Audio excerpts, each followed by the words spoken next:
G'day, we're the Traders with thanks to Sportsbet. I'm Roy, I coach Destroy, and I'm here with Warnie. Coach of the Warn Dogs. And Calvin. Coach of Calvinator. Now, boy, what a massive weekend Ridiculous. that was. Ridiculous Absolutely weekend. crazy. Carnage everywhere. But first, let's have a look at our scores, how we went. Roy, you are the king at the top, and I am once again Warn Dog. Back to back. It is back to back. The wheels are falling off Team Calvinator at the moment, I must admit. It's a good thing. It's a thing of beauty. But you're flying, Roy. I'll tell you, don't worry about me, I went okay, but I'll tell you who went well, and that's half the reason I went well. Sam Walsh. Wow. Unbelievable. Now, I love, sometimes Twitter can just be absolute gold, and looking back at all those people that said he wasn't worthy of number one pick, have a look at that. Top scorer for the round, 155, and man, oh man, over the last month and a bit, he has put in some kind of body of work. Now, the other guys that are up there, Jack Steele.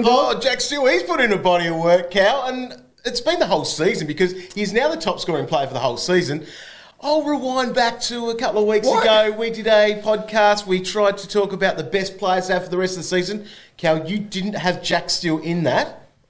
As I said, wheels are falling off, dog. He's averaging 135. That's why you got to leave the rolling 22 to me, boys. Some other familiar names that are up there. Tom Mitchell, obviously the pig's going to be up there, but Wines and Aaron Hall, Mr. Reliable off halfback, dominated. Now, the story of the weekend was, well, the carnage, as was mentioned there off the top. But there was a lot. There was. So many injuries were the big part of it. And Dustin Martin, he's out now for the rest of the season. That kidney injury. He's the third most selected player. Wow. So he'll be, well, he is the number one traded out player at the moment. Will be for this week because you're going to need to fix that in some way. So work out what you're going to do. There are a few options that we'll talk about shortly. But Sean Darcy could also add a little spanner in the works there. He was injured on Thursday night with a knee, an MCL, but they are holding hope that he plays this week. Yeah. I've seen him injured before. Well, he did that hamstring a few weeks ago, and we all thought, he's going to be out. Yeah. Scored 135. Nah, so he's not probably done whacking yet. a C on him then this week.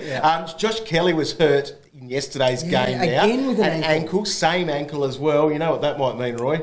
Sinders. Oh no, it's got to be the Moses. No news at the moment on that, so fingers crossed it was just a little tweak and he plays this week. But I guess the biggest news out of it was from that game as well, or about an hour before that game, with Callum Mills and Toby Green among 8 Giants and Swans players who were out because of COVID protocols. So they've got to isolate. What that means from here on, we don't know. It could mean that they're out for another week possibly 2 games. So it's huge. It's devastating. What you have to do is you've got to roll with it. And this is why I guess bench cover is still so important in this game, Roy. What's a bench?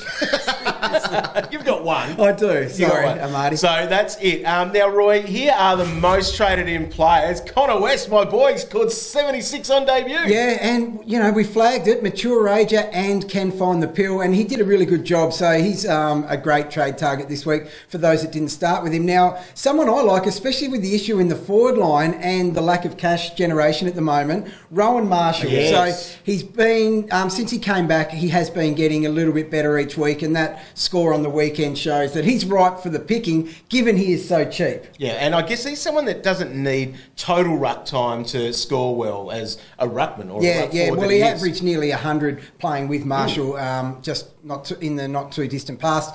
Kennedy's another great option. I got him in this week, but once again, given those issues in the forward line, he is a great price.